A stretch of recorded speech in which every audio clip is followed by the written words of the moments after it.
this now, Sarah, and here we are at Torbay Hospital, and Sarah's been working alongside many colleagues doing innovation projects. Sarah, thank you very much for sparing some time with us. Could you tell us a little about what you did and why you did it? So I'm a foundation year 2 doctor at the moment, and I'm interested in the career in anaesthetics. So the last year I've done a job in acute medicine on the AU and also a job in intensive care. And both of my projects were kind of focused around those themes of acute care and intensive care medicine. And my first project was a safety project really into management of anaphylaxis. And this one arose from a personal experience actually. I was, it was just a normal weekday, I was doing some paperwork down in A&E, and I overheard on the tannoy an emergency call for a doctor to go to one of the EAU wards because there was a problem with the patient and say what it was. So I went quickly because I was just doing paperwork, I was available. And when I arrived there was a patient in full-blown anaphylaxis, which the staff present had recognised. This is a shock you get when... Yeah, this is a severe life-threatening allergic reaction to a substance, and in this case we'd identified that it was to antibiotic that the patient was receiving, and the nurses had acted quickly, recognised that it was anaphylaxis, and correctly put out the call for a doctor to come. But when I arrived, the problem that I immediately noticed was that the nurses, so a senior nurse, a sister, but also a staff nurse, had correctly identified that adrenaline was the medicine we needed to use, but they had incorrectly attached it to an intravenous cannula in the patient's arm, and it was the wrong dose and the wrong type of adrenaline. It was adrenaline that should be used in cardiac arrest. So they hadn't realised that it was the wrong type, and they were about to give the medicine, so it was a near miss. So first of all, we stopped that, but then when it came to finding one that we should be using, nobody had any idea where it was. And myself and another nurse were going through the crash trolley but couldn't find the adrenaline pack, and this obviously delayed the patient's treatment. One of the nurses ended up having to run 2 floors downstairs to get some of the medicine, so it wasn't ideal. Wow. Fortunately, the patient was all right in the end, we found the medicine, but it identified there was a lack of knowledge among doctors and nurses about sort of management and where things were kept. So we decided that we wanted to do a big look into this, not just into the ward itself, but into the whole hospital, to see if this was a trust-wide problem really. So we thought the easiest way of identifying this was to do a sort of a brief knowledge-based questionnaire across all members of staff who are relevant. So we looked at some national guidelines which said that anybody allowed to give antibiotics or prescribe them should know how to give treatment for anaphylaxis, allergic reaction. And so we found those guidelines, and then we went around the whole hospital asking all doctors and all qualified nurses for the administration of these medicines the questions on our questionnaire, which were safety questions. And then we managed, I think overall, to get about 120 answers back, so quite a significant number across the hospital. We were really pleased with that.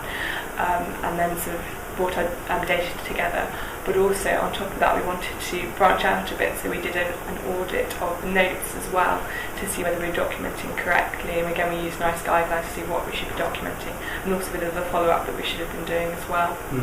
And then finally the last thing, we went around all the crash trolleys in the hospital just checking the kits actually were where they were meant to be, which was one of the initial questions. And our results we found quite alarming. I think we were expecting them, but it just confirmed our worst fears, that there was a lot of uncertainty amongst all levels of staff, from senior doctors, consultants, down to junior doctors, and then all levels of nursing staff, and everybody was not blaming, but saying that they would expect a different member of staff to know what to do. So that was quite interesting, and obviously we wanted to try and make an improvement quite quickly because we felt this was quite a big safety issue. Just a matter of life and death by the sound of it. Yeah. It's a huge issue. It wasn't the sort of thing we wanted the Daily Mail to be printing our voice what we'd found. So.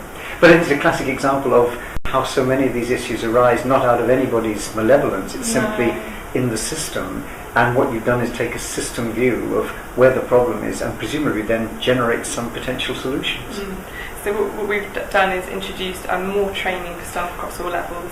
But we also wanted to make a lasting change because we're aware that in the NHS staff is constantly turning over, it's very dynamic, and that as soon as you train somebody they might move on to a new system, new training again. So the change that we identified was the anaphylaxis packs themselves.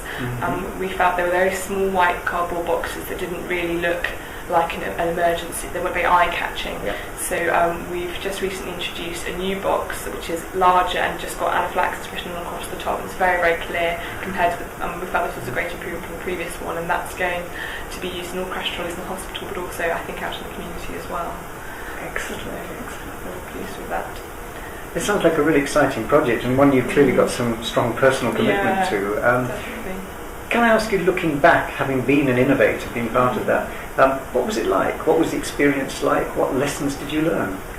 So there were two. Overall, we really enjoyed it. We found it very interesting, and we were very motivated because we felt it was such an important core emergency problem that we should know how to treat. We're very passionate about finding out what the situation was and improving it.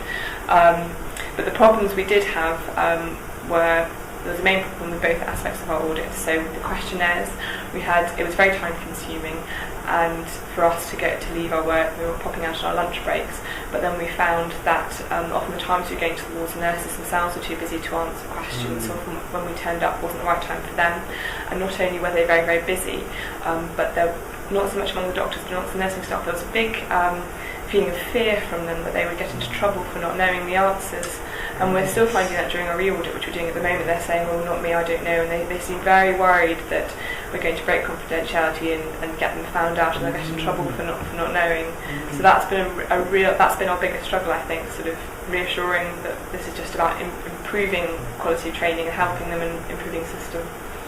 And then with the note audit, the hard aspect with that was identifying case notes finding all the cases of anaphylaxis, because the way we used was the read codes.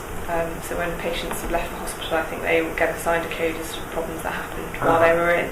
But it wasn't we didn't pick up everybody, we don't think. And we still couldn't think of a way to make sure that every case of anaphylaxis was documented in the same place, and we could easily pull up a list of those individuals. So we're not sure that we got every single case for the last 2 years.